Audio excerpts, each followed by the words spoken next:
पहले तो सरसों में क्या चल रहा है, जिस तरह के प्राइस गेन्स हमने यहां पर आते हुए देखे हैं, मल्टी ईयर हाइज, और अब ये जिस तरह की रिपोर्ट्स हैं कि शायद इंडिया मस्टर्ड इंपोर्ट कर सकता है, कनोला, कैसे देखते हैं आप इसे? निशा जी नमस्कार। देखिए, सरसों का मार्केट जैसे कि अपनी पहले भी बात हुई थी, अच्छा ही चल रहा था एक महीने पहले तक।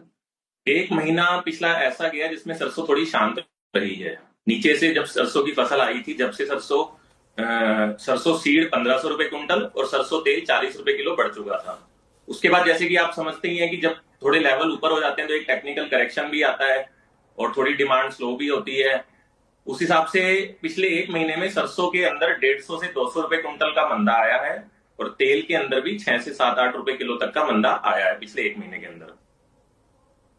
जहां तक कनोला तेल की आप बात कर रहे हैं मनीषा जी, देखिए, हमेशा से ये हिस्ट्री रही है सरसों की। जब भी सरसों अपना वजूद बनाना शुरू करती है, कोई ना कोई इसके पीछे हमारे व्यापारी कोई ना कोई जुगाड़ ढूंढना शुरू कर देते हैं।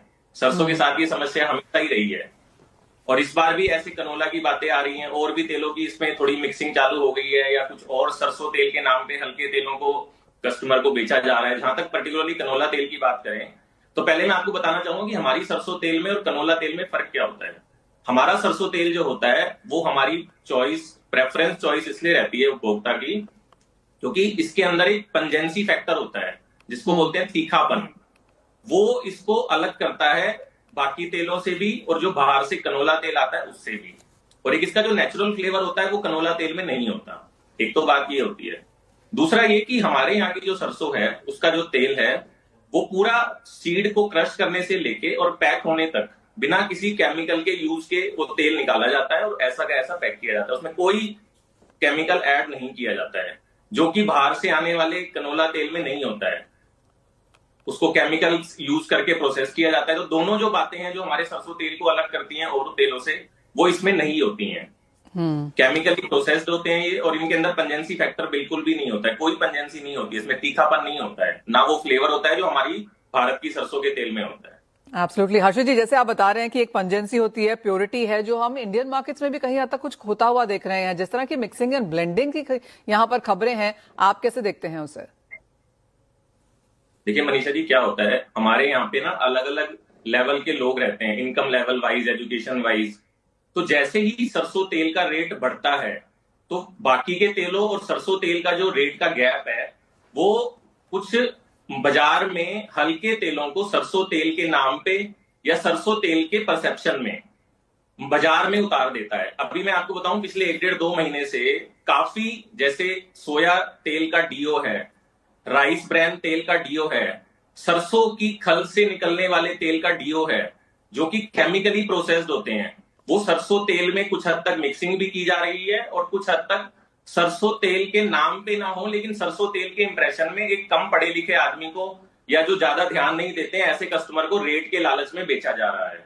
और ये खासकर ऐसे एरिया में ज्यादा होता है जो रूरल एरियाज होते हैं, सेमी अर्बन एरियाज होते हैं। यहाँ पे लोकल पैकर बहुत एक्टिव हो चुके हैं जिन्होंने अपने ब्रांड बना लिए हुए हैं, जो सोया डीओ या राइस डीओ या मस्टर्ड डीओ को पैक कर रहे हैं।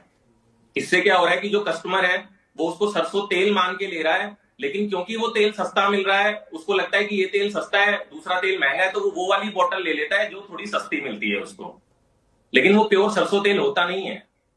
तो इसके लिए क्या कुछ किया जा रहा है हर्षित जी? जैसे आपने कहा कि ऑफ कोर्स जहां तक मिक्सिंग और ब्लेंडिंग की बात है, ये कोई नई चीज नहीं है, लेकिन कस्टमर्स को या तो कम वेट देना या फिर उसमें मिक्सिंग करके देना और सस्ता करके देना, क्लियरली ऐसी एक चीज है जो एफएसएसआई और काफी सारी जो रेगुलेटरी है गवर्नमेंट की तरफ से उसके ऊपर नजर रखे हुए हैं। क्या ये बहुत प्रेवलेंट है और इसके खिलाफ फिर क्या किया जा रहा है? ये मनीषा जी तब ज्यादा बढ़ जाता है जब प्राइस का गैप हो प्राइस जाता है। बढ़ते हैं अभी, हाँ, अभी अगर देखें 3 महीने पहले तक इतना बड़ा गैप नहीं था तो ये मिक्सिंग इस तरह की नहीं हो रही थी। हालांकि हमारे देश में ऑथोराइज्ड मिक्सिंग अलाउड नहीं है। लाइसेंस्ड मिक्सिंग जो होती थी, ब्लेंडिंग होती थी, वो गवर्नमेंट ने बैन की हुई है।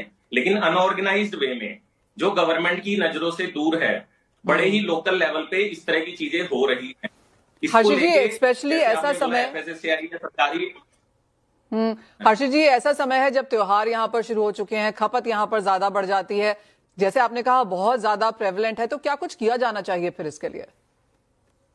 देखिए मैम, मनीषा जी, सबसे पहले तो इसके लिए जो हमारा उपभोक्ता है ना, उसको खुद को अवेयर होना पड़ेगा। अवेयर होना आज आप चाहिए। देखिए, एक उपभोक्ता के तौर पे आज हम कोई मोबाइल फोन खरीदते हैं, कोई और चीजें खरीदते हैं, उसकी कितनी रिसर्च करते हैं, कितना सर्वे करते हैं। लेकिन जो खाने पीने की चीजें हैं, उसको लेके हम इतनी सर्वे नहीं करते, कोई रिसर्च नहीं करते। हम ऐसा क्यों नहीं करते हैं? जो चीज हमारे शरीर में जा रही है, कल को हम कोई गलत चीज खाते हैं, उसके लिए हम डॉक्टर के पास जाते हैं, इलाज कराते हैं, वहां पैसे खर्च करते हैं। लेकिन यहाँ पे पैसे के लालच में, अगर छोटे पैसे के लालच में अगर हम कॉम्प्रोमाइज करते हैं क्वालिटी से, तो वो मतलब कस्टमर को भी, उपभोक्ता को भी अपना थोड़ा सा अवेयर होना होगा।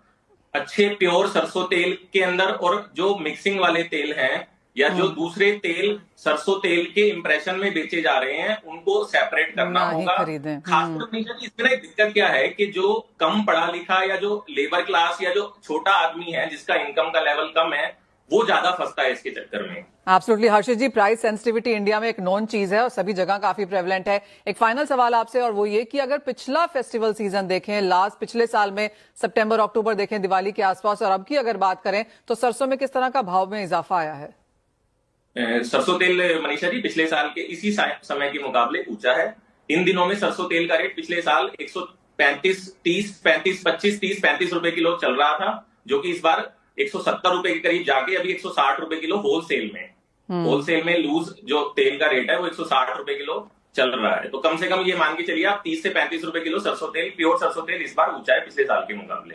वेल एब्सोल्युटली, तो काफी सारी चीजें हैं जो सरसों में फिलहाल नजर रखने वाली हैं। हर्षित जी, आपने तो ये इस कॉन्वर्सेशन की आज सिर्फ शुरुआत की है। ऑफ कोर्स इसके आगे और भी काफी सारी बातचीत होगी आपसे भी और इंडस्ट्री से भी। मीडिया के तौर पे आप सरसों तेल को लेके देश के अंदर अवेयरनेस बढ़ाएं, क्योंकि देश में अगर हमने आत्मनिर्भर बनना है तो सरसों ही एक ऐसी फसल है, क्योंकि सबसे ज्यादा ऑयल कंटेंट की सीड सरसों ही होती है। अगर सरसों के दाम किसान को पूरे 12 महीने और लगातार सही मिलेंगे, तो ही हम सरसों की फसल बढ़ा पाएंगे। अगर इस तरह के जुगाड़ सरसों की फसल के साथ किए जाएंगे, तो सरसों के दाम किसान को 1-2 महीने ऊंचे मिलेंगे, पूरे 12 महीने नहीं मिलेंगे, और वो किसान फसल नहीं उगाएगा। उसको आशीष जी, जैसे आपने कहा, ये शुरुआत सिर्फ हुई है इस कॉन्वर्सेशन की, ये डायलॉग की, और जैसे आपने काफी सारी चीजें हमारे समक्ष रखी हैं, तो लगातार ऑफ कोर्स अपने कस्टमर्स को, अपने क्लाइंट्स को, अपने व्यूअर्स को इसके साथ हम यहाँ पर अवगत भी